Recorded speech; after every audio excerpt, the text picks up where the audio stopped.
Okay guys, so I'm just going to show you some simple ways to blend your two images together. So remember for the text portrait sampler, you're doing two images, like one of some sort of text. So I'm just using book pages and then a portrait.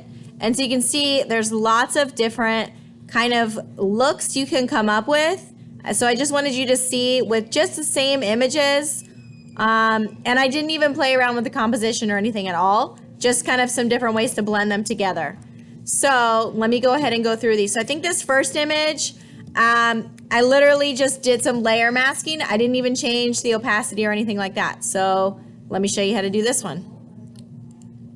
All right, so like so, I've got my two images. So first get them onto one canvas together. If you don't remember how to do that, always start from a regular canvas. So don't just open up your internet picture. Say File, New, and you want to do a photo size like 8 by 10 at least, right? At 300 resolution. So 8 by 10, horizontal, vertical, it doesn't matter. You can switch it here. Create.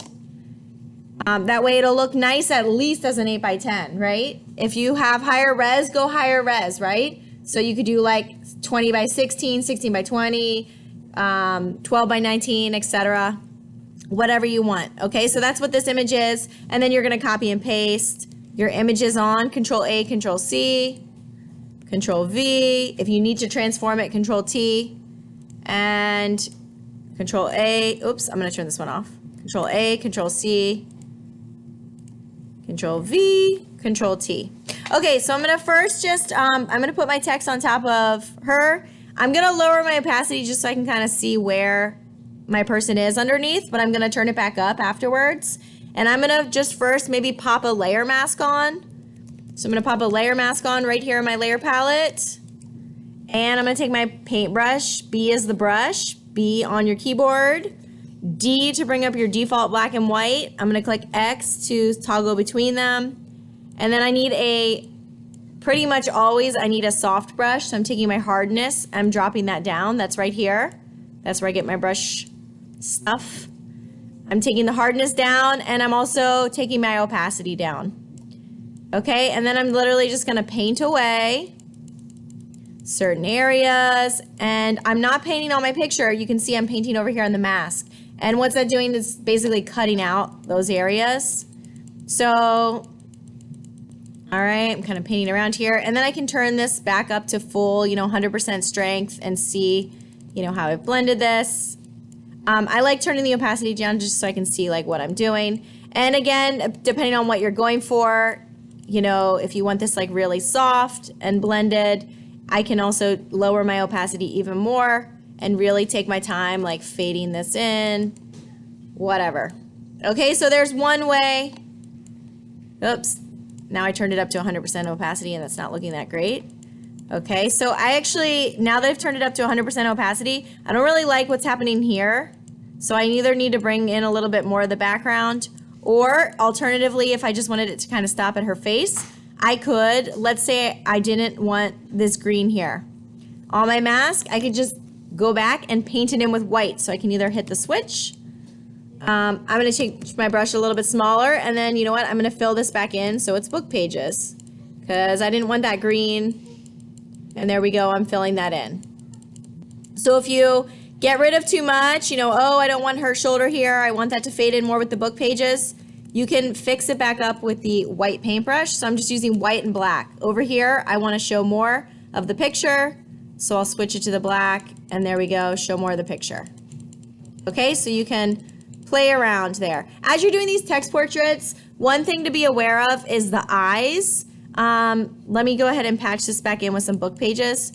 You don't want like this. It's kind of distracting, right? If the eyes, so unless you're doing that stylistically, like for some reason, it usually looks a little bit strange. You might be going for strange. Maybe that's like, maybe your whole text portrait is like only obscuring the eyes. I don't know.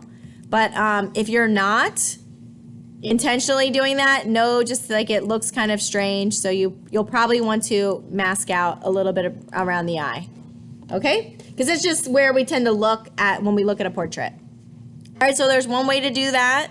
I'm going to go ahead and throw Oh, no, I think I actually drew on this picture. Whoopsies. Don't draw on your picture. I'm gonna go ahead and get the text back, and then I'll try a different thing. All right, paste that on, and let's see. So I did kind of this one here, okay? Now I have this, I can also play with blend modes. So let's go ahead and see if we just play with blend modes. I'm gonna put my portrait on top, and then I'm just gonna change the blend mode right here in the drop down to multiply, and you can see that blends it nicely for me pretty easily. So, you know, you might just be using multiply or a blend mode. Again, like let's say here, I want to get rid of some of my text. If I'm like, oh, I like it, but it's a little too much, I can always put my layer mask on and kind of fade, you know, oh, I kind of don't want it here. Or alternatively, I can put my layer mask on this layer and kind of mask out some of this layer. So I don't want as much text. I don't want it on her nose. I just kind of want it here on her cheek or whatever. And I'm again just using a low opacity brush. I'm using a low opacity brush and painting with that.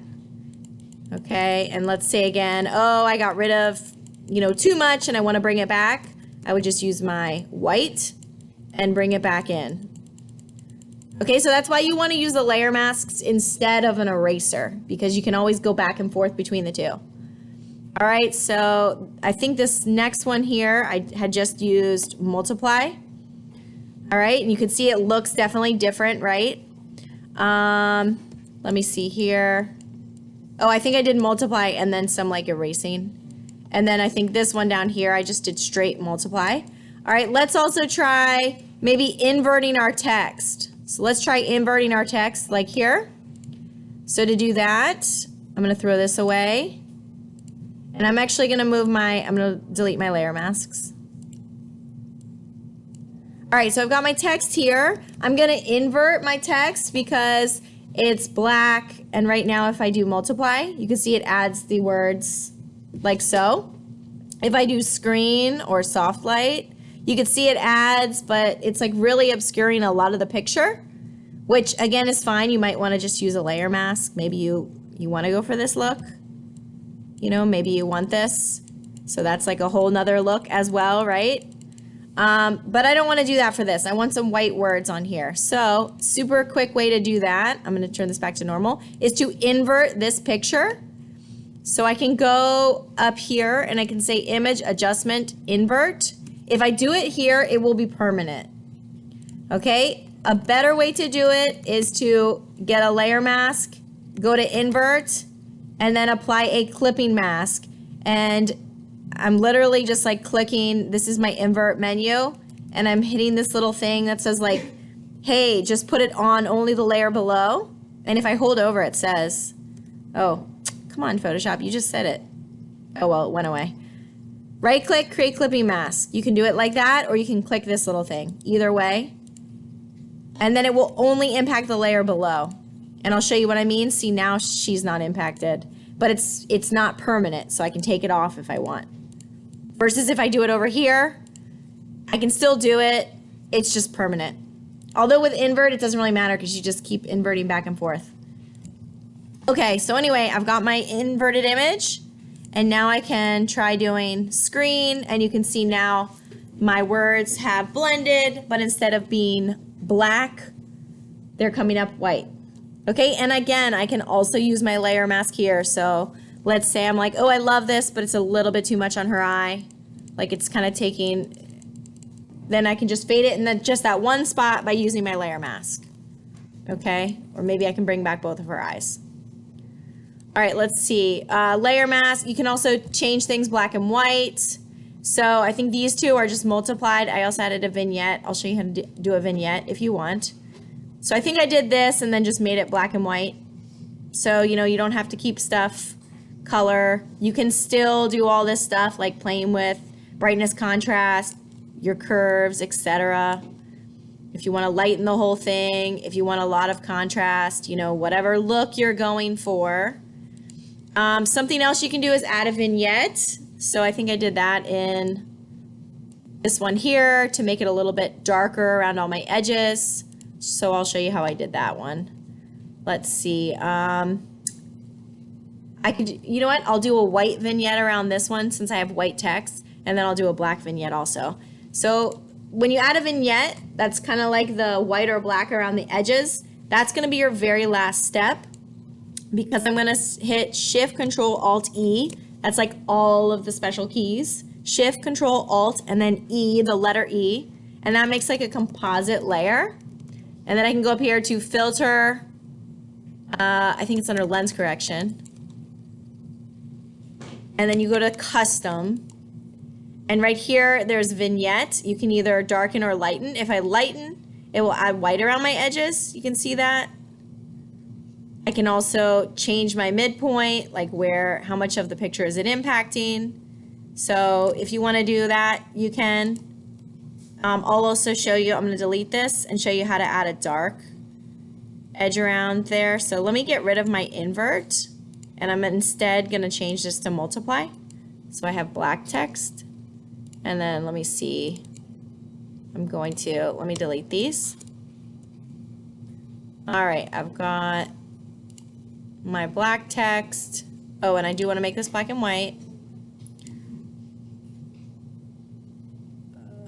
Release clipping mask because it wasn't doing the whole thing. All right, so let's say I want to add a vignette on here. I like it, but I want to make it a little bit more moody. Shift Control Alt E, filter, lens correction, and then I can go right here to custom, and I can darken all my edges like so. And you can see that it adds this kind of dark little bit. And again, I can change my midpoint if I want it like. I would switch your writing's color and make it white instead of black there. What'd you say? I would change your writing's color. Yeah. So you wanted me to show you on the color image what it looks like? Here, I will. I would just invert the writing, like that would show up a bit more. Yeah, you want the. On the smartboard, it doesn't look like there's any writing. Yeah, I know. On the projector, it's kind of hard to tell sometimes. Yeah. I feel like I have to really over edit to make it show up, which is not necessarily the edit I would do in real life. It's you can't be too subtle on the projector, right? Or you can't see it. Yeah, you can do the vignette also with a color image. So here, I'll show you with it color. So let's do same thing. Shift Control Alt E, filter. What is it? Lens correction. Custom vignette. There we go. So you can see, do you see how it's kind of like making that very dark versus I can go lighten and then it kind of lightens all the edges. I don't think it looks good for this image to lighten the edges, but certain images it does. And again, you can change like how dramatic your circle is around, which is another way to help bring your, focus right here to the center of the image. So maybe I'll do that, kind of a dramatic. And the reason I like to do it on its own composite layer is so it's not like, again, I could just get rid of this layer if I don't like it. So I can see before, after. And I can always get rid of it if I want. Okay, so hopefully that gave you a few different ways to combine things together. Don't forget, you can also do multiple layers. So let's say I have this one text layer here. I can Control J, Control T. I could take this layer and I could, layer it multiple times. So, and again, I could use layer mask, Control J. So maybe I'm, doing this. If I want something to be even darker, do it multiple times. And then with each of these, I can do the same thing. Whoopsies, don't draw on the picture. Make sure you're drawing on your layer mask. I can, erase out so it's not too much on this area. And I can erase it so it's not too much on this area. So you can also, do multiple layers. You can do multiple layers for sure. All right, so hopefully that is a few quick things. Blend modes, layer masks, and then the vignette, that was just kind of a bonus.